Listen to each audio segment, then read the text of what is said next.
ہاں ایک چیز کا فرق ہے، باقی ویسے ہی یہاں پہ تھوڑا بہت ویٹ آپ نے گین کیا ہے شاید، میرے خیال میں لاہور میں پکوان بڑے لذیذ قسم کے ہوتے ہیں۔ شہباز آپ سے جو میں جاننا چاہ رہا تھا، ایک طرف تو یہ جو سب کچھ ہوا اور جس طریقے سے ہوا، حالانکہ پاکستان کی کوشش تھی کہ وہ یہ معاملہ افہام و تفہیم کے ساتھ سارٹ آؤٹ ہو جائے، لیکن ہندوستان ایک غرور میں تھا، اور وہ غرور، وہ تکبر پھر آپ کے سامنے کیا کہتے ہیں؟ شروعات جو ہوئی کیسے آپ نے دیکھی، اور پھر اس ساری صورتحال میں پاک فوج کس طرح اس کو دیکھ رہی تھی؟ میرے خیال سے تو اس میں جو انڈین گورنمنٹ تھی اور پرائم منسٹر مودی کی ایک رانگ اسیسمنٹ تھی۔ دیکھیں رانگ اسیسمنٹ کس چیز کی؟ دو تین چیزوں کی اسیسمنٹ جب بھی کوئی اس طرح کا ایگریشن کوئی ملک کرتا ہے دوسرے ملک پہ، تو انٹینٹ کی اسیسمنٹ ہوتی ہے اور ایک کیپیبلٹی کی اسیسمنٹ ہوتی ہے، ٹھیک ہے؟ کیپیبلٹی کی اسیسمنٹ میں جیسے اس ملک کے پاس کتنے ویپنز ہیں، کیا اس کی آرٹلری ہے، کیا اس کے پاس state of the art air power ہے، کیا چیز ہے، تو اس میں 5 to 10% کا مارجن ہو سکتا ہے ایرر کا، ٹھیک ہے۔ لیکن جہاں پہ سب سے بڑی غلطی ہوئی مودی گورنمنٹ سے وہ تھی انٹینٹ کی اسیسمنٹ۔ اچھا، وہ کیسے کہ انہوں نے یہ سمجھا کہ پاکستان ابھی سب سے ویک ہے اکنامکلی، پولیٹیکلی اور نیشنلی۔ پاکستان کے پاس کوئی نہ اس کی فوج کے پاس نہ ان کے عوام کے پاس انٹینٹ نہیں ہے ہم سے لڑنے کا۔ سو میرے خیال سے یہ سب سے بڑا فیکٹر تھا جو ان کے ایگریشن کا باعث بنا، اور انہوں نے ایگزیکٹلی پلوامہ 2 کیا یہاں پہ، اگر آپ کو یاد ہو۔ یس ہاں، پلوامہ 2 ہی ہے بالکل۔ اچھا باجی، جو بات اگر ہم دیکھیں اس ساری سچویشن میں، آپ نے بڑی زبردست طریقے سے ایکسپلین کیا کہ بھئی مسائل تھے ہمارے ملک میں، اندرونی مسائل تھے، معاشی سیاسی عدم استحکام تھا، لیکن یہی کمزوری وہ سمجھتے تھے کہ بہت بڑی کمزوری پاکستان کی، اور جو اس وقت آ گیا ہے کہ پاکستان پر حملہ کرنے کا۔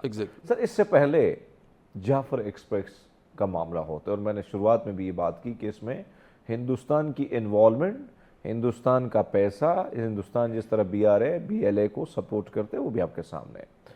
اس معاملے کو آپ کو نہیں لگتا کہ کہیں نہ کہیں ہم تھوڑی کوتاہی ہم سے ہوئی، یا کوئی لیک آف پتہ نہیں کمیونیکیشن، یا اس کو دنیا بھر میں ہائی لائٹ کرنے میں، حالانکہ بہت بڑا حادثہ وہ بھی تھا؟ دیکھیں پاکستان ہمیشہ سے ایک پیسفل، ایک رسپانسبل نیشن رہا ہے، وہ کبھی بھی معاملے کو ایسکلیٹ نہیں کرتا انیشلی۔ جب یہ جعفر ایکسپریس کا واقعہ ہوا، اور پاکستان نے ایسا نہیں ہے کہ انٹرنیشنلی اس کو نہیں رکھا، پاکستان کے پاس ایویڈنس بھی تھے، سارا کچھ تھا، اور انہوں نے انٹرنیشنل جو کمیونٹی تھی اس کے سامنے اس معاملے کو رکھا، اور اس کے پاس ثبوت تھے کہ را کی اس میں انوالومنٹ ہے۔ لیکن ہم نے انڈیا کی طرح ایک one sided conflict story create کر کے ہم نے ایگریشن نہیں شروع کر دیا، معاملے کو ایسکلیٹ نہیں کر دیا، کیونکہ اس کے پیچھے انڈیا کا ایک پولیٹیکل آبجیکٹو تھا۔ اگر آپ دیکھیں بہار کے راجیہ سبھا کے الیکشن ہونے والے تھے، تو چونکہ Modi government is habitual of these kind of stents, تو انہوں نے اس چیز کو بیس بنا کے، دیکھیں غزہ میں کیا ہوا، پیلسٹین میں کیا ہوا، اسرائیل نے ایگریشن کیا 7 اکتوبر کے بعد، تو اسی طرح کا وہ ایک پلان امیٹیٹ کرنا چاہتے تھے کہ پاکستان میں نے کیا کیا کہ پاکستان نے اڑتے ہوئے 5-6 سپر ہیروز ہائر کیے، وہ اڑتے ہوئے گئے 200-300 کلومیٹر انٹو پہلگام، جو ساری چیک پوائنٹس ہیں، سیکیورٹی چیک پوسٹ کو اڑاتے ہوئے، ان کو اوائڈ کرتے ہوئے، ان کو دھوکہ دیتے ہوئے وہاں تک پہنچے پہلگام کے اندر، اور انہوں نے 28 جو ہیں وہاں پہ ٹورسٹ کو مار دیا۔ اب یہ چیز بلیو کرنے والی ہے، اور یہی سوال تو اندر ہی اٹھایا جا رہا ہے ہندوستان کے اندر۔ آپ نے دیکھا لیفٹیننٹ جنرل MBS کمار نے کو کیوں فائر کیا گیا؟ اس کو اس لیے فائر کیا گیا کہ اس نے کہا کہ this was an inside job, کیونکہ اس کی جو آرمی، انڈین آرمی کو بلیم کیا جا رہا تھا اس سارے معاملے کے اوپر، تو اس نے سچ بول دیا، جس کی وجہ سے اس کو ناردرن کمانڈ سے ہٹا دیا گیا۔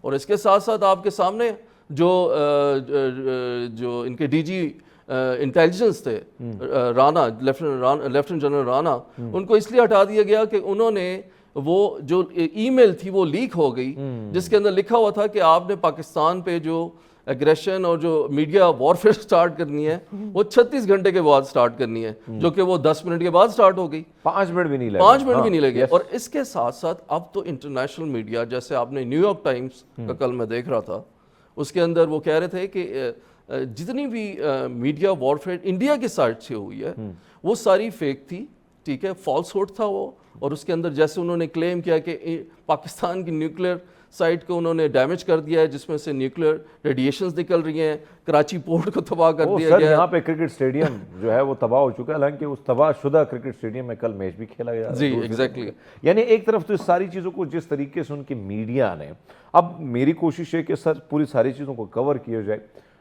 میڈیا کا اس میں سوری ایک میں آپ کا ایک پوائنٹ ہے، اس میں امریکن جو یونیورسٹی ہے اس کی پولیٹیکل سائنس کی اسسٹنٹ پروفیسر ڈاکٹر سمیترا، انہوں نے کہا ہے کہ اس دفعہ انڈیا کی credibility due to misinformation وہ ڈیمیج ہو گئی ہے، ان کے جو اتھینٹک جو چینلز تھے وہ بھی مس انفارمیشن اور ڈس انفارمیشن کا ایک وہ پلیٹ فارم بن چکے ہوئے تھے۔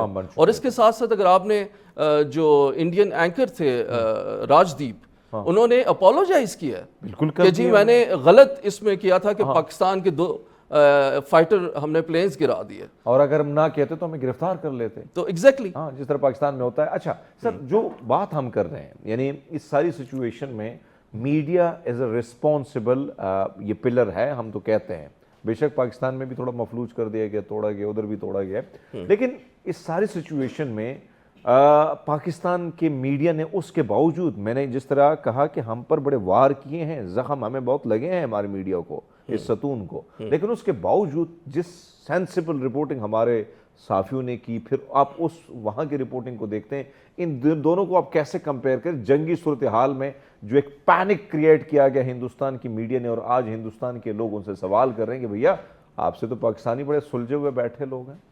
نہیں، آپ exactly this a very good question. آپ کمپیریزن کریں، پاکستان کا media was very responsible, very specific to the point, اور کوئی اس طرح کی چیز پاکستان کے میڈیا پہ نہیں آئی جو انٹرنیشنل میڈیا نے رپورٹ کیا ہے۔ آن دا کانٹریری آپ دیکھ لیں، جیسے میں نے ابھی ذکر کیا کہ نیو یارک ٹائمز جو دنیا کا سب سے آتھینٹک سورس ہے، برطانوی پارلیمنٹ، انہوں نے کہا کہ جو انڈین میڈیا نے اس خطے کو خطرے میں ڈالنے کی کوشش کی ہے۔ اب یہ 2 نیوکلیر وار کے درمیان یہ چیز چل رہی تھی، یہ کانفلکٹ چل رہا تھا، اور اس میں سب سے بڑی رسپانسبلٹی میڈیا کے اوپر تھی۔ اور اگر آپ میڈیا دیکھیں انڈیا کا، کراچی پورٹ پہ قبضہ تباہ کر دی گئی ہے، پاکستان کے جو جتنے بھی آئل ریزروز جو آئل تھے ان کو تباہ کر دیا گیا ہے، پاکستان کی نیوکلیئر جو سائٹس ہیں ان کو تباہ کر دیا گیا ہے۔ اس کے ساتھ ساتھ ہم نے دیکھا کہ چیف آف آرمی سٹاف کو وہ کر لیا گیا ہے، ان کو پکڑ لیا گیا ہے، گرفتار کر this kind of ridiculous thing. Exactly sir, اس ساری سچویشن میں جب ہم پر وار مسلط کی جاتی ہے، میں نے ہمیشہ بات کی کہ ہم نے ہمیشہ امن کے حوالے سے بات کی ہے اور امن کا پیغام دیا ہے، لیکن مسلط کی جاتی ہم پہ دہشت گردی، ایک طرف تو مسلسل جو ہم دہشت گردی سے لڑ رہے ہیں، 20 سال سے زائد کا عرصہ ہو گیا ہے کہ ہم مسلسل جانے دے رہے ہیں، اور ہر دن کہیں نہ کہیں کوئی بلاسٹ اور کہیں نہ کہیں ایسی چیزیں جو ہم کیونکہ آلریڈی ہیں اس چیز میں ہم، اور پھر اس قسم کی جنگ آتی ہے تو آپ ظاہری بات ہے نیوی میں آپ نے جو ہے آپ نے خدمات بھی سر انجام دی ہے، اور آج بھی مختلف انٹلیکچوئل جو ادارے ہیں یعنی انٹلیکٹ لیول کے جو لوگ ہیں ان کو انگیج رکھا ہے آپ نے، اور مختلف انسٹیٹیوشنز کو آپ ہٹ کرتے ہیں۔ اس ساری سچویشن میں بحیثیت ایک فوجی جوان آپ ماضی میں تھوڑا جائیں، اور اس قسم کی جب سچویشن آتی ہے تو نیوی کا کیا پورا رول ہوتا ہے؟ حالانکہ اس ساری سچویشن میں اگر ہم دیکھیں فضائیہ نیوی تھوڑے سے ہٹ کے ہوتے ہیں، بڑی فوج آگے ہوتی ہے، زیادہ تر میڈیا کوریج بھی ان کو زیادہ ملتی ہے، لیکن نیوی کے حالات کے حوالے سے ہم واقف نہیں ہوتے ہیں۔ سو آپ کیسے دیکھتے ہیں جب اس قسم کی وار ہوتی ہے؟ دیکھیں، نیوی ہمیشہ ایک سائلنٹ مجاہد رہی ہے، یہ ٹیگ تو اب آپ کو اس فور میں نیوی کو مل گیا، لیکن میں آپ کو بتاؤں وہ ایک مشہور کہاوت ہے کہ more you sweat in peace less you bleed in war. اب آپ دیکھیں کہ پاکستان نیوی نے کیا ایسی اسٹریٹجی اپنائی کہ انڈین نیول بیڑا جو تھا، جس میں ان کا سب سے اسٹیٹ آف جو INS وکرانت تھا، ٹھیک ہے، اس کو ہم نے پاکستان کے کوسٹل علاقے کے قریب، کراچی کے قریب آنے نہیں دیا، اس کی کل رینج میں آنے نہیں دیا. حالانکہ وہ ایک ایسا بدماش تھا جس کے ساتھ سارے اس کے چھوٹے یعنی کہ ڈسٹرائر فریگیٹس وہ موجود تھے جو 45 سے زیادہ شپس تھے. ٹھیک ہے، پاکستان نیوی نے کیا ایسی اسٹریٹجی کی کہ ان کو آگے ایک قدم بھی بڑھنے نہیں دیا. ان کو کیسے روکا؟ دیکھیں جب اس طرح کا موقع آتا ہے تو پاکستان نیوی کا ہمیشہ سے ایک ہی نعرہ رہا ہے، وہ یہ ہے کہ ہمتن تیار ہمتن ہوشیار. یعنی کہ آپ نے ہمیشہ پرو ایکٹیو اپروچ اپنانی ہے، ری ایکٹیو اپروچ نہیں اپنانی. اور یہ ہمارے chief of naval staff admiral Naveed Ashraf کا یہ ویژن ہے کہ ہم نے state of the art equipment کے ساتھ اپنے دشمن کو ہمیشہ کاری ضرب لگانی ہے اور ود فل ٹریننگ. پیس میں جو چیز سب سے کام آتی ہے وہ ٹریننگ کام آتی ہے آپ کی. اور اسی طرح جب یہ انڈین بیڑا نکلا ایئر کرافٹ کیریئر کو لے کے جس پہ 40 کے قریب فائٹر ایئر کرافٹس بھی تھے، اور ان کا پورا پلان تھا کہ ہم جب ناردرن سائڈ سے ہم فیل ہوں گے تو ہم ساؤدرن سائڈ سے کراچی پہ اٹیک کریں گے. لیکن جو ہماری اسٹریٹجیکلی ڈپلائڈ سبمرینز تھی انہوں نے اس انڈین ایئر کرافٹ کیریئر اور فلوٹیلا جس میں شپس بھی تھے، فریگیٹس بھی تھے، ڈسٹرائرز بھی تھے، ان کو آگے نہیں آنے دیا. کیونکہ جو شپ کو سب سے بڑا خوف ہوتا ہے سی میں وہ سب میرین کا ہوتا ہے. اور آپ یہ نہ بھولیے گا کہ ہنگور نے 1971 میں کیا کیا تھا. یہ وہ سب میرین تھی جس نے دو انڈین شپس ککری اور کرپان کو سمندر بوز کیا تھا اور سمندر کے نیچے بھیج دیا تھا. تو آئی تھنک یہ وہ چیز تھی، وہ ڈر تھا، وہ خوف تھا جس کی وجہ سے جو انڈین نیوی تھی وہ ہمت نہیں کر سکی کراچی پہ اٹیک کرنا. اچھا سر، اب ظاہری بات ہے ساری سچویشن میں ایک صورتحال آپ کے سامنے تھی کہ جس طریقے سے رات کو حملہ ہوا اور پھر صبح کے وقت جس طریقے سے میزائل ڈرون شروعات ہوئی، اور یہاں پہ ہم خود بھی پینک تھے، وہی کہاں وہ ڈرون آ کے گرائے بھی جا رہے تھے، کچھ گر بھی رہے تھے. جی یہ ساری صورتحال میں کیا یعنی سوچ بچار تھی، کیا پلاننگ ہم پہلے سے تیار کر چکے تھے کہ بھئی اب بس بہت ہو گیا، یا یہ رات جو حملہ ہوتا ہے اس کے بعد ہماری سوچ تھی، یا ہم نے بعد میں جو یہ ڈرون اٹیک ہوتے ہیں تو ہم نے اس معاملے کو پھر ایگریشن کے طور پر اس کو لینا تھا اور ہم نے ہر قسم کا حملہ جو ہے وہ کرنا تھا؟ دیکھیں مس ایڈونچر تو انڈیا نے کرنا ہی تھا اور ہم نے اس کا جواب بھی دینا تھا، کیونکہ ٹائم، پلیس اور مینس یہ ہماری چوائس کی تھی جب انہوں نے 6 کی رات کو اٹیک کیا. ٹھیک ہے، اور جب یہ ڈرون اٹیک ہوا، دیکھیں drone attack was a trap. ٹھیک ہے، اور اگر ہم دیٹ واز اے ٹریپ، اگر ہم اس میں پھنس جاتے تو ہماری جو ایئر ڈیفense کی جو کیپیبلٹی ہے وہ ایکسپوز ہو جاتی ہے. لیکن الحمدللہ یہ انڈیا کی خام خیالی تھی کہ وی ول کم انٹو دس ٹریپ. ہمارے جو یونٹس تھیں، جو بیٹریز تھی ایئر ڈیفenس کی اور ہمارے جو انٹیلیجنس کی یونٹس تھیں، انہوں نے فوراً اسیس کر لیا کہ یہ کیوں ڈرون اٹیک کیے جا رہے ہیں. Basically the purpose was to basically expose کرنا پاکستان کے ایئر ڈیفenس سسٹم کو، ان کی پوزیشنز کو. یہ خام خیالی ہے کہ ہم نے ان کو آنے دیا. ہم نے بیسیکلی اگر ہم ان کو ٹارگٹ کرتے، یہ ایک ٹیکنیکل چیز ہے ہمیں سمجھنے کی ضرورت ہے. جب ڈرون آتا، وہ ڈرون کو اگر ہم ٹارگٹ کرتے اپنے میزائل ڈیفenس سسٹم سے تو آپ کو ایکٹیو ہومنگ کرنی پڑتی، ایکٹیو ریڈار یوز کرنا پڑتا ہے تاکہ اس کو لوکیٹ کریں اور ہٹ کریں. ٹھیک ہے، اس کی وجہ سے آپ اپنی لوکیشن ڈسکلوز کر دیتے ہیں. You need to understand this point. میں سمجھ رہا ہوں. اور اس کے بعد ہم نے یہ ڈرون کو بھیجنے کا مقصد ہی یہی تھا. ہم نے اس چیز کو انیشلی اسیس کر لیا تھا اور اس کے بعد ہم نے ان کو آنے دیا اور بیسیکلی وہ لوئٹرنگ کرتے رہے. ان کی 6 سے 8 گھنٹے کے بعد ان کی فیول بھی ختم، بیٹری ختم، اور وہ گرنا شروع ہو گئے. اور یہ 77 کے قریب ڈرونز تھے. تو یہ ایسی بالکل بھی بات نہیں کہ we were not active, we were monitoring them. اور ہمیں پتہ تھا کہ وہ کس مقصد کے لیے آئے ہیں. اور یہ ہیرپ کے جو اسرائیلی ڈرونز تھے، کاماکازی ڈرونز تھے، ان کا مقصد ہی یہی تھا ہیرپ اور ہیرن، ہاں Yes, یہ دونوں both. کزن ہیں میرے خیال میں. جی دو بھائی بہن ہیں. ہاں بھائی بہن ہے اور پھر اس کی ٹھکائی ہوئی اور اب میرے خیال میں 131 کے قریب ہندوستان نے خریدے تھے اور 10 ملین ڈالر اس کی قیمت بنتی ہے. اور پاکستان نے پھر کچھ 76 کے قریب اس کے بعد میرے خیال میں آئے بھی نہیں شاید جتنے ہم نے گرائے. تو میرے خیال میں اس کے بعد پھر ان کے پاس بیسیکلی ہم نے ان کو جو کاؤنٹر میئرز کیے وہ ہم نے ان کی جیمنگ کی اور اس کو سافٹ کل میتھڈ سے ہم نے نیوٹرلائز کیا اور اس کے بعد جب اس کے ساتھ ساتھ ہم نے اس کو ہارڈ کل میتھڈ جو مینول جو ہارڈ کل میتھڈ تھا اس سے ہم نے ان کو انگیج کیا, نہ کہ اپنی جو ہماری پراپر میزائل ڈیفینس سسٹم ہے, کیونکہ توپ سے آپ مچھر کو نہیں مار سکتے. اچھا, جو ظاہری بات ہے کہ ایک طرف تو یہ سچویشن رہی اور پھر سب سے بڑا مسئلہ یہ تھا کہ وہ وار کے لیے تیار ہے. ہندوستان نے تیاری پکڑی تھی, حملہ کیا, ہم اس ساری سچویشن میں نہیں تھے, لیکن بہرحال رات اور میں جاگتا رہا پوری رات, کیونکہ پوری رات میں نے میں پورا دن اور پورا رات سویا نہیں تھا جب ہندوستان پر ہم حملہ کر رہے تھے. تو اس ساری سچویشن میں کرو یا مرو کی سچویشن تھی. سر کتنا مشکل ہوتا ہے کہ ایک ملک بالکل تیاری کرے, اس کے پاس وہ دعویٰ بھی کرے, اس کے پاس لیٹسٹ S-400, پھر رافیل, پھر دیگر چیزیں, غرور بھی ہو, دنیا بھی ساتھ میں ہو, ہم ایک اکیلے تنہا. ایون حتیٰ کہ بہت سارے لوگوں نے جو ہے وہ مذمت بھی نہیں کی تھی اس معاملے میں, لیکن ہم اٹھتے ہیں, تیاری پکڑتے ہیں اور پھر گھر میں گھس جاتے ہیں. اس کو اب کیا اسٹریٹجی ہوتی ہے, کیا طریقہ کار ہوتا ہے, اور اتنی ہمت, اتنے حوصلے کے ساتھ ہم ان سارے ٹارگٹس کو نشانہ بناتے ہیں جس کے بعد وہ ٹارگٹ ہو جاتے ہیں. لیکن سر یہ سوال رہے گا, سوال لمبا ہے, جواب آپ نے دینا ہے. جواب کیا ہم منتظر ہیں, ہم لیتے ہیں چھوٹا سا بریک, ہمارے ساتھ رہیے گا.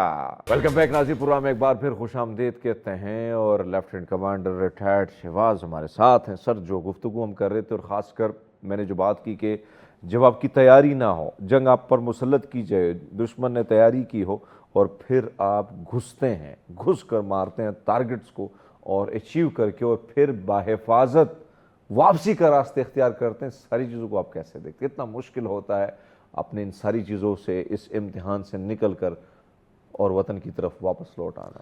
دیکھیں وہ کہتے ہیں نا کہ جھپٹنا پلٹنا, پلٹ کر جھپٹنا, لہو گرم رکھنے کا ہے ایک بہانہ.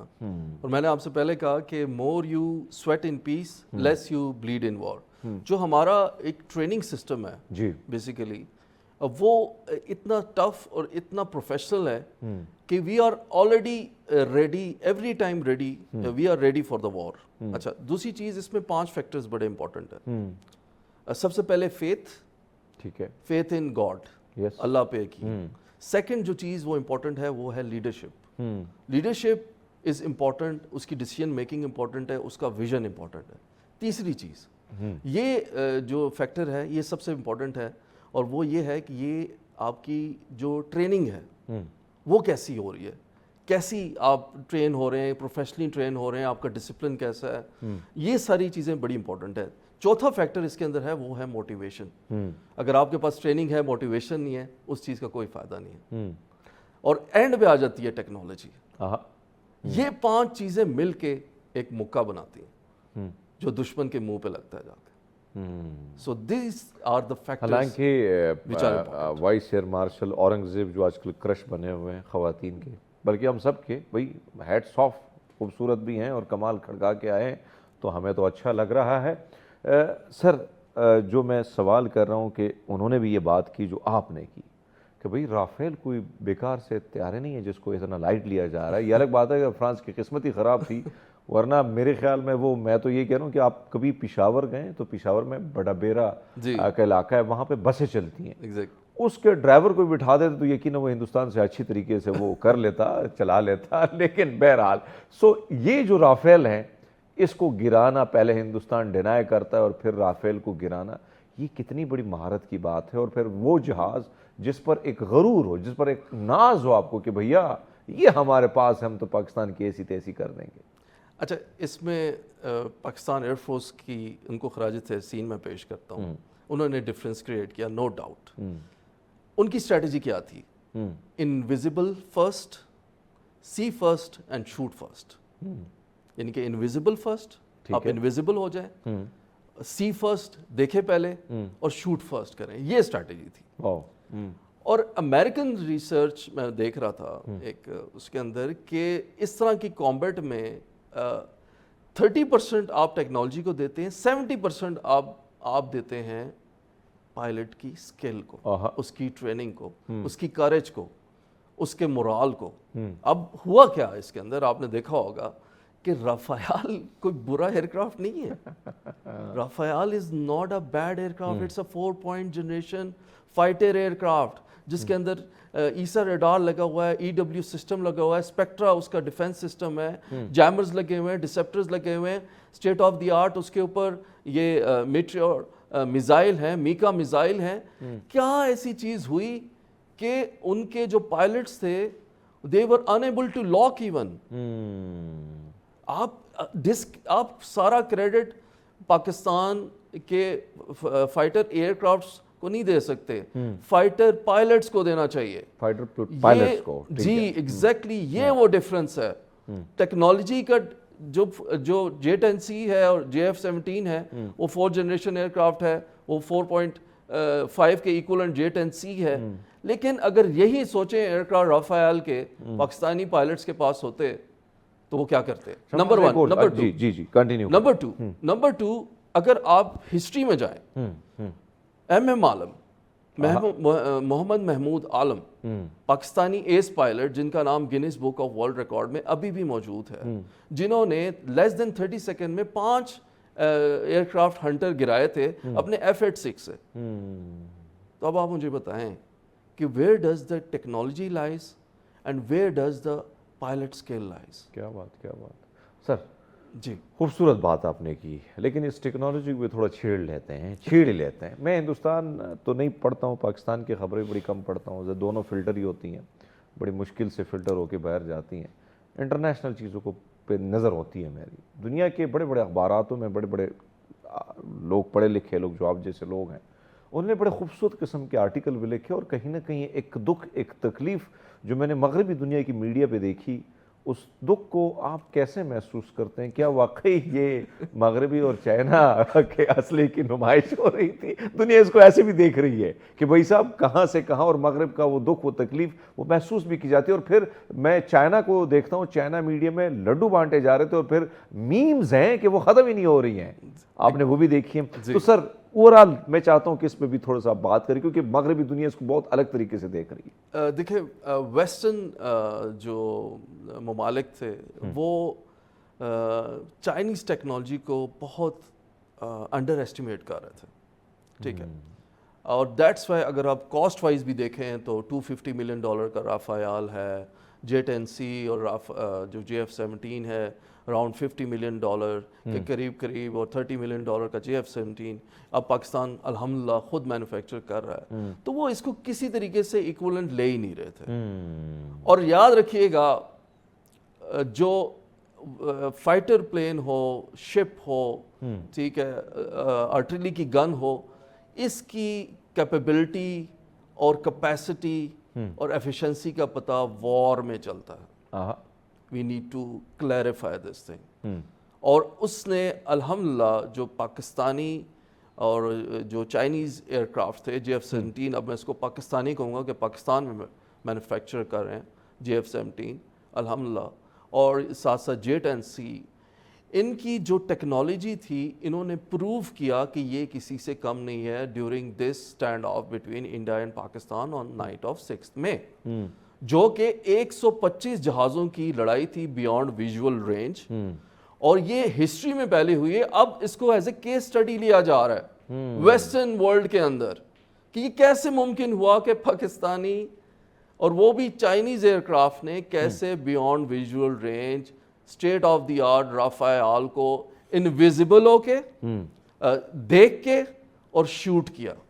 اب اس میں کیا ٹیکنالوجی یوز ہوئی؟ ویکس AEWs, اچھا, اور state of the art missile PL-15, جو PL-15 میک 5 کرتا ہے لاسٹ 50 کلومیٹرز میں ایکٹیو ہومنگ کرتے ہوئے, لیس دین 5 سیکنڈ کا ٹائم دشمن کو دیتا ہے کہ وہ کاؤنٹر میئرز کرے.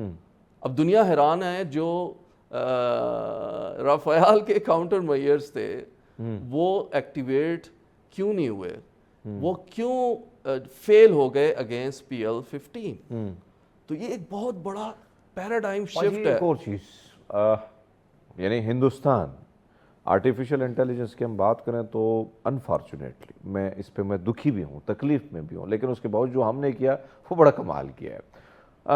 ڈیجیٹل ورلڈ میں ہم دنیا میں آپ کو پتہ ہے کہ کہیں نہ کہیں شارک بھی ہم نے بٹھا لی ہیں سمندر میں، انٹرنیٹ کے حالات بھی آپ کے سامنے ہیں۔ پھر اسی طرح اگر ہم دیکھیں تو دنیا میں 78 میرے خیال میں ممالک ہیں جو استعمال کرتے ہیں آرٹیفیشل انٹیلیجنس، اور دنیا آنے والی جنگیں اسی سے ہوں گی۔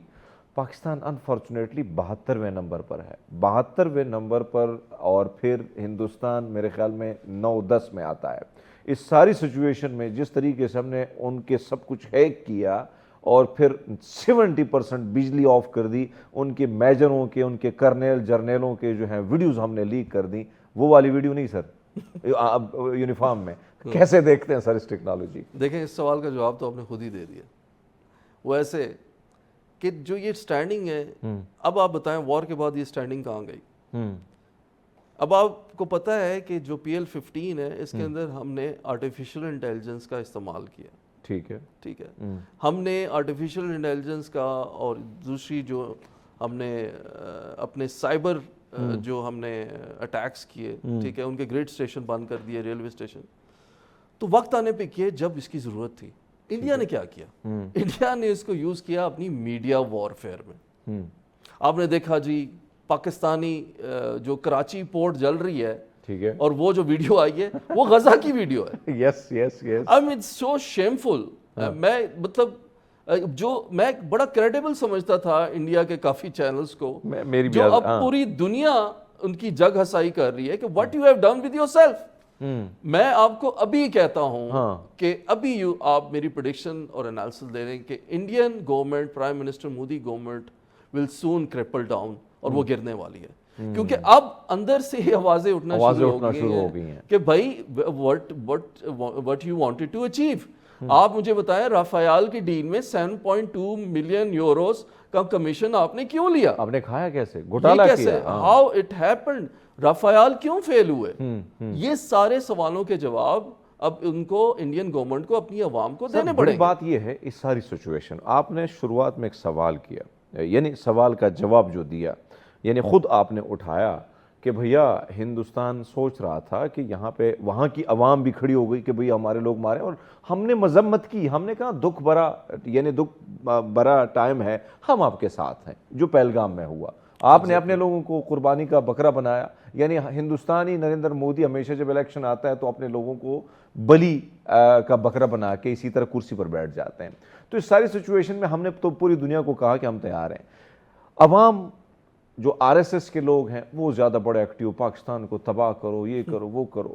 اس کے بعد ان کی سوچ بھی وہی تھی جو آپ نے فرمایا کہ ادھر سب کچھ ایک صورتحال یہ تھی کہ عدم استحکام تھا ہر صورتحال میں، لیکن جو پاکستانی عوام نے جس طریقے سے متحد ہو کر، اور پھر وہی جماعت جو اس وقت بہت پیچھے کر دی گئی ہے، اس کے باوجود سب سے زیادہ سوشل واریر اس کے ایکٹیو تھے، اعداد و شمار آپ نے ٹی وی پہ بھی دیکھے ہوں گے۔ کیسے دیکھتے ہیں ہمارے اس اتحاد کو، اور کتنی ضرورت ہوتی ہے اس جیسے سچویشن میں ان اتحاد کا اکٹھا، یعنی عوام کا اکٹھا ہونا؟ دیکھیں پاکستانی نیشن اس کانفلکٹ کے بعد ثابت ہو گیا از اے ڈگنیفائڈ نیشن۔ پاکستانی نیشن کے اندر ایک اب سیلف پرائڈ ہے، ٹھیک ہے، پاکستانی نیشن ایک یونیفائڈ نیشن ہے۔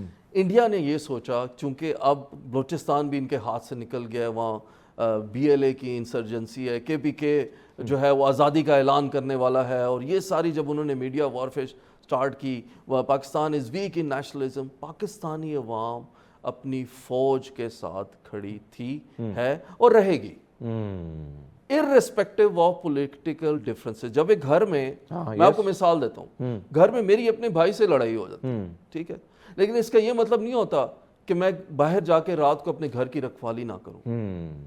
یہ گھر ہوگا تو میں ہوں گا، ایگزیکٹلی، یہ گھر ہی نہیں ہوگا تو ہم آپس میں لڑیں گے کس بات؟ کیسے لڑیں گے پھر؟ اور یہ بیوٹی ہوتی ہے ڈیموکریسی کی کہ آپ آپس میں لڑیں، اور میں آپ کو یقین دلاتا ہوں کہ آنے والے دنوں میں پاکستان اب internationally talk of the town بن چکا ہوا ہے۔ کشمیر کا جو مسئلہ تھا امریکن، اب یہ تو ایک ہوتا ہے نا کہ اپنے پاؤں پہ کلاڑی مارنا، انڈین گورنمنٹ نے اور پرائم منسٹر مودی نے اپنا پاؤں کلاڑی پہ مار دیا۔ کشمیر جو ایک بہت آرکائیو ہو چکا تھا, ہسٹری بن چکا تھا, ایشو کانفلکٹ, جو یو این کا ریزولوشن 1948 کا ریزولوشن نمبر 47, وہ انہوں نے زندہ کر دیا ہے. American president himself now know the name of Kashmir dispute. اس کی ریزن یہ ہے کیونکہ اس کو پتہ چل گیا کہ this is the bone of contention between the two nuclear state on this surface of the earth. بڑی خوبصورت گفتگو, جاتے جاتے ایک زبردست پیغام ہم آپ سے لیں گے سر, کیا کہیں گے؟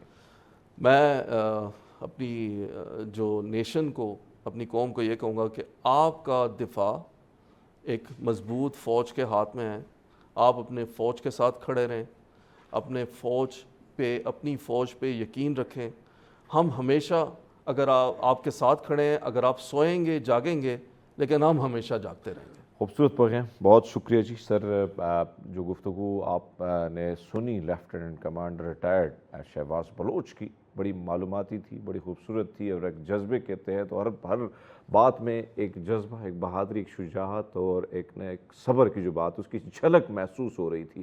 بہرحال ناظرین, ہم امید کرتے ہیں یہ والا سیگمنٹ آپ کو پسند ہے. نئے سیگمنٹ میں ہم آپ کی ملاقات ایک نئے خوبصورت مہمان کے ساتھ کرائیں گے. ہم لیتے ہیں نیوز بریک, ہمارے ساتھ رہیے گا. ویلکم بیک ناظرین پورا, میں ایک بار پھر آپ کو خوش آمدید کہتے ہیں. اور آج ایک ایسے مرض کے حوالے سے ہم بات کریں گے, ایک ایسی بیماری جس کی وجہ سے آپ کا پورا یا آدھا جسم مفلوج ہو جاتا ہے, اور کہیں نہ کہیں پورے فیملی کے, آپ کو تو ہوتی ہیں مشکلات, پوری فیملی کو بھی مشکلات ہوتی ہیں. آپ کی تکلیف دیکھ کے ایک تکلیف میں وہ بھی مبتلا ہوتے ہیں, اور وہ ہے فالج. فالج کیوں ہوتا ہے, کیا اس کی وجوہات ہوتی ہے, کون سی ایسی اس کی کوتاہی ہوتی ہیں جس کی وجہ سے اس مرض میں ہم مبتلا ہو جاتے ہیں, کیا اس کا ٹھیک ہونا, یعنی آپ دوبارہ زندگی گزار سکتے ہیں اسی کے ساتھ, یا اسی کے ساتھ ہی چلنا ہوگا, کیری کرنا ہوگا.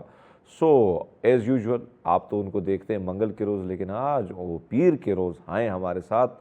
سو ڈاکٹر سجاد ہمارے ساتھ ہیں. ڈاکٹر صاحب کیسے ہیں آپ, ٹھیک ہیں؟ السلام علیکم سر, میں بالکل ٹھیک ٹھاک. میرے خیال میں تیاری پکڑ لی آپ نے پھر اڑان بھرنے کی. اڑان بھرنے کی تیاری پکڑی. تو اللہ خیر کرے اس بار, تو پھر میرے خیال میں مغربی ہوائیں آپ کو یاد کر رہی ہیں. جی بالکل, پیشنٹ ہیں کافی زیادہ, تو پھر ٹائم اتنا لمبا ہوتا نہیں ہے, تو پھر کوشش ہوتی ہے کہ چلے اینولی ایک چکر لگ جائے. نہیں ضروری ہے. تو یہ پونڈز وغیرہ جو آپ لائیں گے تو اس میں آدھا حصہ ہمیں دیجیے گا. ٹھیک سر, ہاں ہم انتظار کریں گے. ڈاکٹر صاحب, جو فالج کی بات آتی ہے, میں پہلے چاہتا ہوں کہ شروعات, کیونکہ آپ ہمیشہ جاتے ہیں جڑ سے پکڑنے کے کہ یار غلطی کہاں کی ہم نے, کوتاہی کہاں سے ہوئی, اور پھر ہم اس مرض میں مبتلا ہوئے. تو پہلے اس کوتاہی, اس غلطی کی طرف جاتے ہیں کہ کیا ہوتا ہے جس کی وجہ سے پھر ہم اسی میں کھو جاتے ہیں. فالج ہوتا ہے بیسیکلی ان لوگوں میں زیادہ چانسز ہوتے ہیں جن میں بلڈ پریشر ہے, شوگر ہے, اور جو سموکر ہے.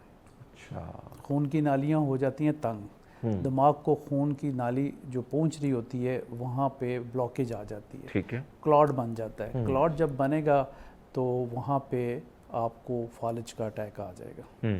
ایک ہوتا ہے ہیمریج, جس کا ہائی بلڈ پریشر ہے, ان کنٹرول بلڈ پریشر ہے, اس میں ہیمریج ہو جائے گا, خون نکلنا شروع ہو جائے گا. اور بعض دفعہ وہ خون اس لیے بہتر ہوتا ہے کہ ناک کے راستے جب باہر آ جاتا ہے تو انسان کے بچنے کے چانسز ہوتے ہیں. اگر وہ اندر ہی رہ گیا تو پھر ذرا جلدی خدا نہ خواستہ ڈیتھ ہونے کے چانسز بن جاتے ہیں. تو جہاں پہ بلڈ کی سپلائی نہیں پہنچی دماغ کو, اور وہاں پہ خون نہیں پہنچا, تو کلاٹ بن گیا, اور وہاں پہ آپ کو جو ہے وہ رائٹ اور لیفٹ کوئی بھی فالج ہو سکتا ہے. اگر رائٹ سائڈ کا آپ کا فالج ہوگا تو آپ کی زبان بندی ہو سکتی ہے, آپ بول نہیں سکتے. جو رائٹ سائڈ کا لیفٹ سائڈ میں لوگ سمجھتے ہیں کہ زیادہ خطرناک ہے, حالانکہ ایسی بات نہیں ہے. لوگ سمجھتے ہیں دل کی وجہ سے لیفٹ سائڈ زیادہ خطرناک ہے. تو یہاں بتائیں کہ رائٹ سائڈ میں اگر آپ کو فالج ہوتا ہے تو اس میں پھر آپ کا بولنا بھی بند ہو جاتا ہے. تو وہ زیادہ میرے نزدیک ہارمفل ہے, کیونکہ آپ ایکسپریس ہی نہیں کر سک رہے, اپنی بات کو بتا ہی نہیں سکتے, ایکسپلین ہی نہیں کر سکتے. تو وہ اوپر کے دھڑ کا فالج یا نچلے دھڑ کا فالج, ہیماپلیجیا یا پیرافلیجیا دونوں ہو سکتے ہیں کسی کو. ٹھیک ہے جی, اور رائٹ لیفٹ میں سے کچھ بھی ہو سکتا ہے.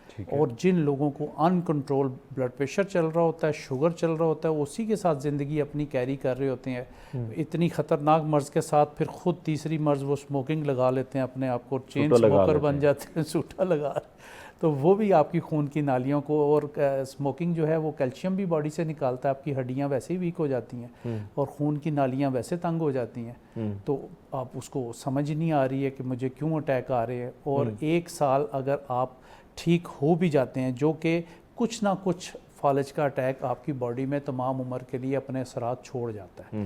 گو کہ اب بہت زیادہ ترقی ہوگی. ہر 30 سیکنڈ بعد امریکہ میں فالج کا ایک پیشنٹ آ رہا ہے. وہ معاشرہ ہم سے بہت آگے ہے میڈیکل اور لوگوں کو دیکھ بھال کے حوالے سے.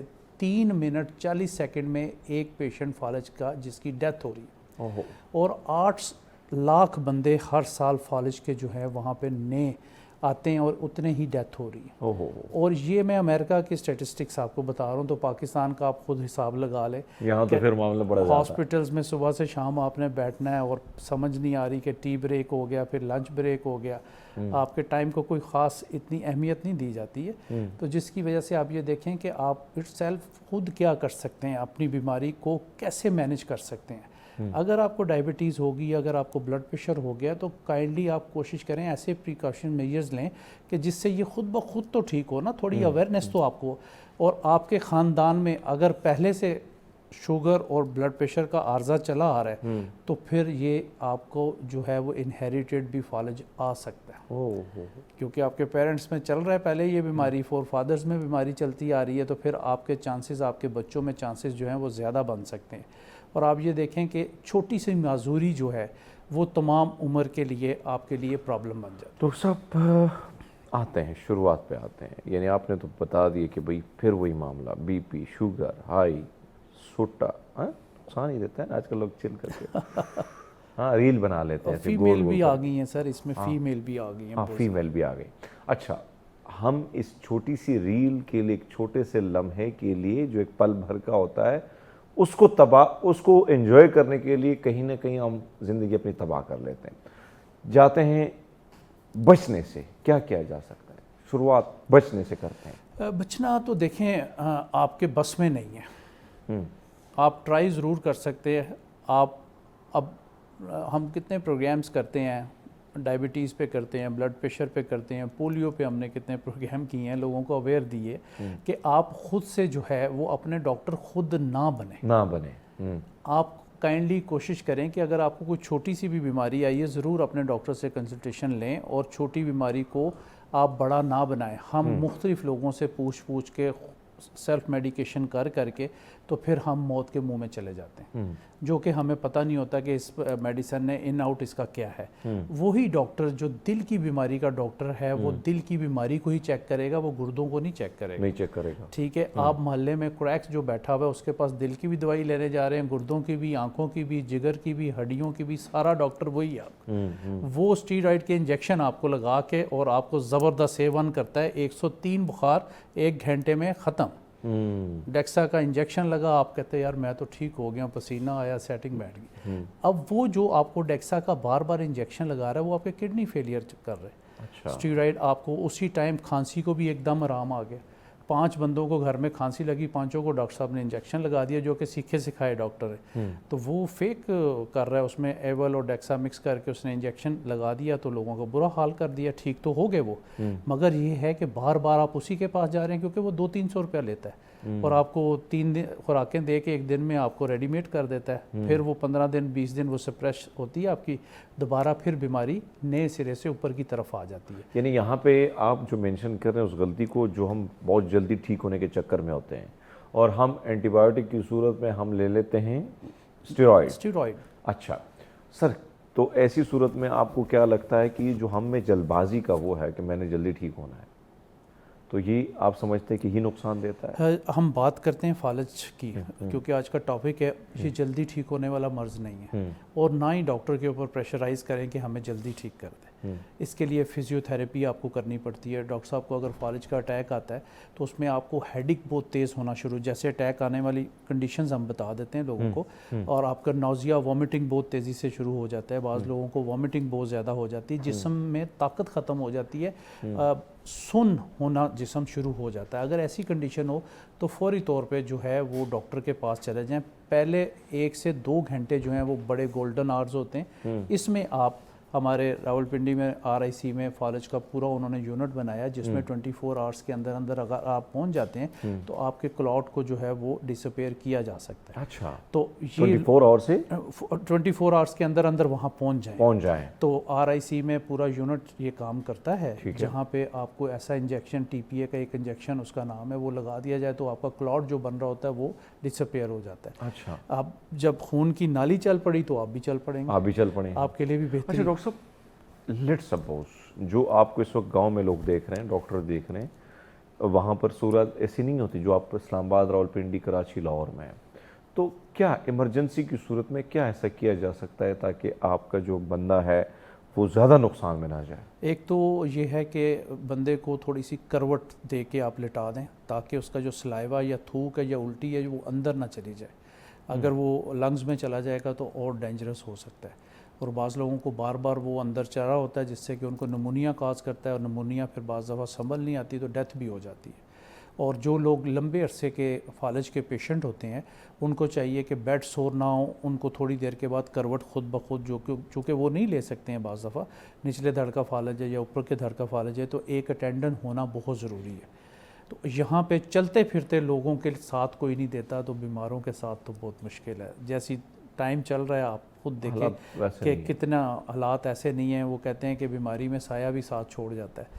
تو وہ آپ نے جو ابھی باتیں کی ہیں کہ کس طرح ہم بچ سکتے ہیں, ہم اسی طرح بچ سکتے ہیں کہ ہم اپنے اوپر تھوڑا سا قدغن لگائیں کہ اگر ہمیں شوگر ہے, بلڈ پریشر ہے اور ہم چین اسموکر ہیں, ہم ان چیزوں کو کنٹرول میں لے کے آئیں گے. ان کنٹرول چیزیں کسی قسم کی بھی باڈی میں آپ کو کسی نہ کسی بیماری کی طرف مزید مبتلا کر دیتی ہے. آپ چیک اینڈ بیلنس نہیں کرتے, کئی مہینے آپ لوگ ٹیسٹ ہی نہیں کرواتے. آپ کا کولیسٹرول اگر زیادہ ہے تو پھر بھی آپ کو فالج کا اٹیک, سٹروک ہو سکتا ہے. تو کولیسٹرول اگر زیادہ ہے تو کولیسٹرول کو بھی لوگ کچھ نہیں سمجھتے نا, اس میں بھی تو آپ کی خون کی نالیوں میں پلیک جم جاتا ہے. موٹر سائیکل کا پلگ میں کچرا آ جائے تو کتنا صاف کرنا پڑتا ہے اس کو, تو پھر وہ سٹارٹ ہوتا ہے یا دھکا لگانا پڑتا ہے. تو یہ خون کی نالیوں میں جو پلیک جمع ہوا ہے, جو گند کچرا جمع ہوا ہے, اس کو کیسے صاف کریں گے؟ آپ اپنی ڈائٹ میں دیکھ لیں, جو ہم گھروں میں آئل یوز کر رہے ہیں وہ انتہائی پیتھیٹک, وہی آپ کی بیماری کا ریزن بن رہا ہے. اور یہ جو ہم باہر جا کے بیٹھ کے ڈھابوں میں پراٹھے کھاتے ہیں, سر پراٹھے, حلوہ پوری, انڈے, یہ ڈھابوں کے اوپر اگر آپ کوئی پروگرام بنائیں نا تو آپ کو پتہ چلے کون سا گھی استعمال کر رہے ہیں. رات کے ٹائم اگر آپ وزٹ کر لیں, آپ بھی رات کو لیٹ ہی جاتے ہیں, تو ایک ٹرک گھوم رہا ہوتا ہے. ٹرک میں جو ہے وہ علائشیں ڈال رہے ہوتے ہیں, مرغیوں کی بچی کچی ساری گندی سر, علائشیں, اس کو صحیح پکا کے اس میں سے آئل نکال کے وہی پراٹھوں میں لگ کے ہمیں مل جاتا ہے. تو آپ یہ دیکھیں کہ میں نے مرغی والے سے پوچھا, میں نے کہا یار یہ ویسٹ کدھر جاتا ہے, حالانکہ مجھے پتا تھا. تو کہتا ہے جی یہ پتہ نہیں پھینک دیتے ہیں جی. میں نے کہا یار میں تو دیکھتا ہوں رات کو وہ جگہ جگہ سے وہ کلیکٹ کر رہا ہوتا ہے یہ وہ. پھر تھوڑا سا اس کو میں نے اعتماد میں لیا تو کہتا ہے ہمیں 1 لاکھ روپے ایڈوانس دے کے جاتے ہیں مہینے کا. یہ جو ریسٹورنٹس وغیرہ ڈھابوں والے ہیں, کسی کو نہیں, جو ذبح کرتے ہیں مرغیوں کے, جو لاشیں اکٹھی کر کے رکھ رہے ہوتے ہیں. کیونکہ آپ یہ دیکھیں آپ سے ہر چیز کا وہ مرغی والا پیسے لے رہا ہے. زندہ مرغی 500 روپے, اس نے پنجہ بھی بیچنا ہے, اس نے گردن بھی بیچنی ہے, اس نے سکن بھی بیچنی ہے, پھر اس کا ویسٹ بھی 1 لاکھ روپے کا بیچ دیا. ڈاکٹر صاحب یہاں سے کنٹینیو کریں گے. ڈراؤنی باتیں بھی ہیں, خوفزدہ کرنے والی بھی ہیں, لیکن احتیاط کرنے والی بھی. ہم لیتے ہیں ایک چھوٹا سا بریک, ہمارے ساتھ رہیے گا. ویلکم بیک ناظرین, پروگرام میں ایک بار پھر آپ کو خوش آمدید کہتے ہیں. ڈاکٹر سجاد ہمارے ساتھ. ڈاکٹر صاحب جو ہم بات کر رہے تھے کہ ایک طرف تو جو آپ نے فرمایا کہ بائک کو کلیئر کرنے کے لیے آپ کو کتنے تگ و دو کرنی ہوتی ہے. سر ٹیسٹ عموماً آپ ایک اچھی بات بھی کرتے ہیں, مجھے یہ بات بڑی اچھی بھی لگی آپ کی کہ آپ فرماتے ہیں کہ بھئی آپ جو بجٹ ہے کپڑوں کے لیے, شوز کے لیے آپ نے رکھا ہوا ہے, گاڑی کے لیے رکھا ہے, پیٹرول کے لیے رکھا ہوا ہے, ہر چیز کے لیے. اگر نہیں رکھا تو پھر اپنے جسم کے لیے, اگر جسم نہیں ہے تو پھر ہیلتھ بجٹ نہیں ہے. ہیلتھ بجٹ نہیں ہے, یہ ہونا بہت ضروری ہے. ایک CT اسکین, ایک MRI کے لیے آپ کو 10 سے 15 ہزار روپے کی ضرورت پڑتی ہے. تو وہ کہاں سے آئیں گے؟ کسی کو انفارچونیٹ فوری طور پہ ضرورت پڑ گئی ہے, 2 بندوں کے آپ نے ٹیسٹ کروانے ہیں تو 30-40 ہزار روپے آپ کا اسی ٹائم چلا جائے گا. جہاں سے آپ نے آدھار پکڑا ہوتا ہے وہ دوبارہ وہ آپ کو منہ نہیں لگاتا. ایسے ہی وہ آپ کا جج بن جاتا ہے. جس نے آپ کے پیسے دینے, وہ آپ کو ڈیٹوں پہ ڈیٹ دے رہا ہوتا ہے, تاریخ دے رہا ہوتا ہے, اس دن آ جائیں, اس دن آ جائیں. اپنے پیسوں کے لیے آپ منتیں کر رہے ہوتے ہیں کہ بھائی مجھے پیسے دے دو. ایک اچھی بات ہے, کسی کی ہیلپ کرنا بہت ہی اچھی بات ہے زندگی میں, مگر کسی نے آپ کی اچھے برے وقت میں اچھا ساتھ دیا تو آپ کوشش کریں کہ اس کو لوٹا دیں اس کے پیسے, کیونکہ یہ چیزیں جو ہیں وہ لوگ لے کے جاتے ہیں. ہمیں بھی بہتوں نے لوگ دکھ دیے ہیں, پیسے ہی نہیں دیے. پھر تو یہ بات ہے کہ اپنا ہیلتھ بجٹ جو ہے ضرور تھوڑا سا اس کو مینٹین کریں، گھر میں پڑے ہونے چاہیے کچھ پیسے خدا نہ خواستہ، کیونکہ آج کل ساری چیزیں جو ہیں میڈیکل سائنس جو ہے وہ ٹیسٹوں کے اوپر چلے گی. نبض شناس کم ہو گئے، پہلے تو نبض بیان کے نا تو آپ کو بتا دیتے تھے جی کہ آپ کو یہ مسئلہ یہ ہو گیا، مگر اب میڈیکل کی فیلڈ میں لیٹسٹ سے لیٹسٹ جو ہے وہ ٹیسٹ آتے جا رہے ہیں. اب ٹی بی گولڈ کا اگر آپ ٹیسٹ لے لیں 8-10 ہزار روپے کا ٹیسٹ ہے وہ، تو اس میں اب بعض دفعہ ٹی بی کا پتہ ہی نہیں چل رہا ہوتا تھا کہ آپ کو مونٹیکس کرا رہے ہیں، تو آپ کو پتہ ہی نہیں چلتا تھا کہ آپ کو ٹی بی ہے کہ نہیں، دوائی کھا لی تھوڑی عرصے کے بعد پھر ٹیسٹ کرا لی. اب اس میں لیٹسٹ ٹیسٹ بھی آ گئے ہیں NIH میں، وہ مفت ہیں. لوگوں کو یہ بھی اویئرنیس ہونی چاہیے کہ وہاں پہلے پتہ کر لیں گورنمنٹ کے ہاسپٹلز میں، اگر وہاں پہ ٹیسٹ اویلیبل ہیں تو آپ کے پیسے بچ جائیں گے. تھوڑا سا رش ضرور ہوگا، مگر یہ ہے کہ جو لوگ نہیں افورڈ کر سکتے وہ ضرور ہاسپٹلز کی طرف رخ کریں. جو لوگ افورڈ کر سکتے ہیں وہ تو 1 منٹ سے پہلے جا کے کہیں سے بھی کروا سکتے ہیں، مگر چونکہ میڈیکل ٹیسٹ کی طرف ہمارا توجہ نہیں ہوتی کئی سال، جب تک کہ خدا نہ خواستہ کوئی بری بیماری نہ لگ جائے، کوئی ایسی وراثت میں ملی ہوئی چیزیں، پیسہ تو کم ملتا ہے، بیماریاں زیادہ ملتی ہیں. وراثت میں زیادہ ملتی ہیں. میں نے ابھی آپ کو بریک میں بھی بات کی کہ بھئی شوگر بی پی ہمیں وراثت میں ملے ہوئے ہیں. سو سر یہ چیز آپ ضرور سمجھتے ہیں. آپ نے دیکھا ہوتا ہے کہ فالج میں بہت سارے لوگ گر بھی جاتے ہیں اور مسائل اور بھی بڑھ جاتے ہیں، تو ایسی صورت میں اس کی کیئر کرنا کتنی ضرورت ہوتی ہے؟ اور ایک اور چیز جو میں آپ سے جاننا چاہتا ہوں کہ سر جو آپ نے لیفٹ اور رائٹ کی بات کی، رائٹ میں زبان پکڑی جاتی ہے تو بلکہ اس قسم کی چیزیں جو آپ کے سامنے آتی ہیں آپ کو تکلیف دیتی ہیں، تو کیا سر یہ پھر ٹریٹیبل ہے؟ کیا ٹریٹمنٹ اس کی ہو سکتی ہے؟ کیا ہو سکتا ہے؟ جی بیسیکلی آپ کا جو رائٹ دماغ ہے وہ لیفٹ کو کنٹرول کر رہا ہے، لیفٹ جو ہے وہ رائٹ کو کنٹرول کر رہا ہے. گرے میٹر اور وائٹ میٹر 2 میٹرز اندر چل رہے ہوتے ہیں، ٹھیک ہے، وہ ایک دوسرے کو کنٹرول کر رہے ہوتے ہیں. اس میں جو ہیلپ فل ہے وہ سب سے زیادہ فزیو ہے. آپ کا فزیو تھراپسٹ جو ہے وہ آپ کو اس قابل کر دیتا ہے کہ آپ زندگی کے عام معمولات کی طرف واپس لوٹ جائیں. اچھا، مگر اس کے لیے بہت ایکسپرٹ بندہ ہونا چاہیے. یہ نہ ہو کہ وہ 2-4 دن آپ ان سے فزیو تھراپی کرائیں، چوتھے دن سے آپ اس کے فزیو بن جائیں اپنے پیشنٹ کے. یہ نہیں ہوتا.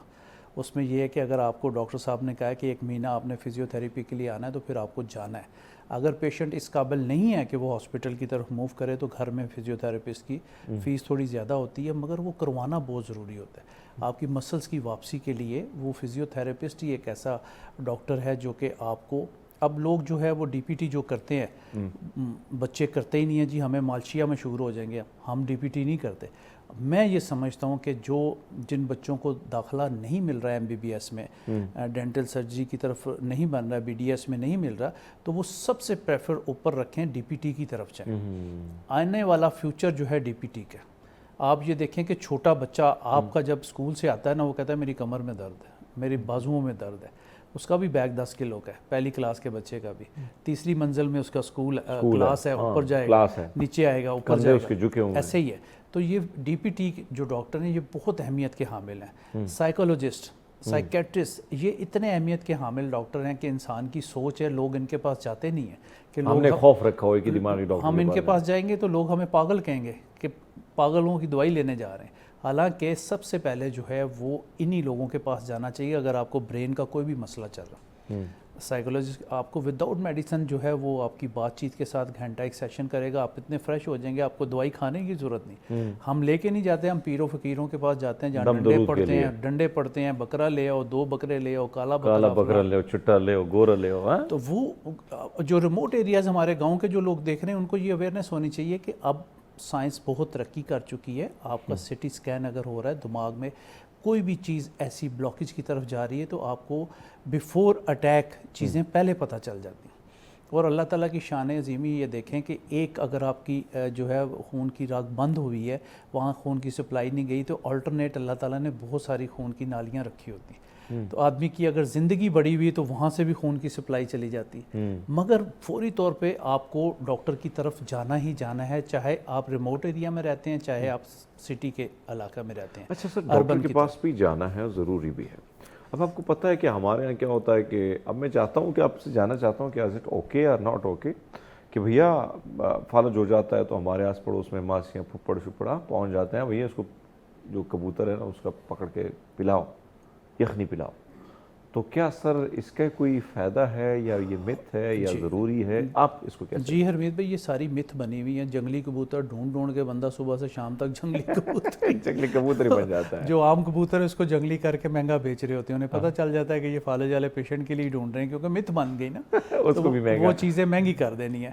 تو ایسی کوئی بات نہیں. ٹھنڈا گرم چیزیں کھانے سے فالج کے پیشنٹ کو کوئی فرق نہیں پڑتا. اب اے سی نہیں لگانا جی اس کو سردی نہ لگ جائے، بھائی لگائیں، اس کو گرمی لگ رہی ہے اے سی بھی رکھیں، اس کو نلائیں بھی، اس کی ہائیجین کا خیال رکھیں. تو کوئی ایسی بات نہیں ہے. کوئی یہ دیسی مرغوں کی یخنیاں نہیں دینی ہے، کوئی یہ جنگلی کبوتر نہیں لانے ہیں. جو عام چیز کھا رہے ہیں مگر پانی کا انٹیک زیادہ دیں. جیسے عام آدمی کے لیے ہم ہمیشہ کہتے ہیں کہ گرمیوں میں سردیوں میں بھی لوگ پانی کا استعمال نہیں کرتے، سردیوں میں خاص طور پہ. گرمیوں میں تو پسینہ نکلتا ہے، تھوڑا تھرسٹ ہوتی ہے تو پانی پی لیتے ہیں ہم. گرمیوں میں تو نہیں لگتی، اتنا پسینہ ہی نہیں آتا. تو سردیوں گرمیوں میں فالج والے پیشنٹ کو پانی زیادہ پلائے تاکہ اس کا خون پتلا ہو. اور لیمو پانی جو ہے ایک ایسا بیسٹ طریقہ ہے کہ اس میں بھی آپ ان کو دے سکتے ہیں. اس سے بھی وٹامن سی ملتا ہے اور خون جو ہے وہ پتلا ہوتا ہے. تو اس میں ویسے ہی بندہ ڈپریشن میں چلا جاتا ہے کہ اب میں نے ٹھیک ہونا ہے کہ نہیں ہونا. تو یہ آپ کے موڈ کو بڑا سوئنگ کرتا ہے لیمو پانی. آج کل لیمو پانی آج کل آئے تو ہوئے ہیں مگر 1000 روپے کلو ہے. لیمن 1000 روپے کلو ہے جی. آپ یہ اندازہ لگائیں، کبھی ہم سیب سنتے تھے یا اتنے مہنگے ہوں گے، لیمن 1000. تو گھروں میں گرمیاں آ گئی ہیں نا، گرمیوں سیزن آ میں گیا. آپ پودا لگا سکتے ہیں، اس کو کتنے سینکڑوں لیمن لگ جاتے ہیں گھر میں. جو ہے وہ کالا نمک چھڑک دیا. بالکل کالا نمک اگر ڈالنا ہے، نہیں تو ویسے ہی لیمو پانی ہر بندے کو اپنے پاس جو آفس ورک کر رہا ہے 1 گلاس میں لیمن سکویز کر کے اپنے پاس رکھے، اس کو گھونٹ گھونٹ پیتا رہے. اور آپ نے دیکھا ہوگا جو ہمارے چائنیز پڑوسی ہمارے دوست، ان کے آپ نے دیکھا ہوگا کہ ہر کھانے کے بعد یا ود ان آفٹر 30 یا گھنٹے کے بعد، میں نے ان کو زیادہ دیکھا کہ سوم واٹر اس کے اوپر انہوں نے کیا کیا ہوتا ہے کہ ہلکا سا لیمن چھڑک لیتے ہیں، وہی پیتے ہیں. پیتے ہیں، بالکل پیتے ہیں. ڈیٹاکس واٹر اپنے گھر میں آپ صبح بنا لیا کریں. آپ اگر موو کرتے ہیں آفس کی طرف، وہ بوٹل آپ کے پاس ہونی چاہیے. ایسی بوٹل آ گئی ہیں جو 12 گھنٹے گرم بھی پانی رکھتا ہے، ٹھنڈا بھی رکھتا ہے. اس میں پانی آپ نے لینا ہے، کھیرا 1 کاٹ کے ڈال دیں، ٹھیک ہے، پودینے کے پتے ڈال دیں، 1 انچ ادرک کا ٹکڑا چاپ کر کے ڈال دیں. اگر آپ کا بلڈ پریشر کا چکر نہیں ہے، تھوڑا کالا نمک آپ ڈال سکتے ہیں ٹیسٹ کے لیے، اول تو ضرورت نہیں ہے. اور لیمن سکویز کر دیں، تھوڑے سے اس کے کٹلس بھی ڈال دیں اس میں. تو وہ آپ سب سے بہترین ڈیٹاکس واٹر ہے. جن لوگ فیٹی لیور اتنا عام ہے، فیٹی لیور کا زبردست علاج ہے. آپ یعنی آپ نے ادرک ڈالی، لیمن ڈالا، آپ نے پودینہ ڈالا، بالکل، اس میں دھنیا بھی ڈال سکتے ہیں. کھیرا دھنیا ڈال لیں، کھیرا ہو گیا، کھیرا، یہ 4-5 چیزیں آپ ڈال سکتے ہیں.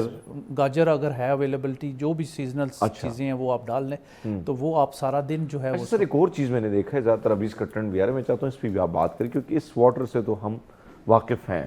ابھی بہت سارے یہ بھی آئے ہیں کہ جو سیب سلائس کر کے، آڑو کا، اس طرح فروٹس کا بھی اسی طرح پانی جو ہے بنایا جاتا ہے. تو اس کو آپ کیسے دیکھتے ہیں؟ دیکھیں ساری چیزیں جس کا بھی آپ واٹر بنانا چاہتے ہیں بنا لیں، مگر لیمن سب میں ڈالیں. اچھا. اس میں یہ ہے کہ آپ کو وٹامن سی ساتھ ساتھ ملتا رہے گا، وہ آپ کی ہیلتھ کے لیے بہت اچھا ہے. اس میں ہم بات کریں اگر فالج کے پیشنٹ کو، تو قبض کا مسئلہ بہت ہو جاتا ہے.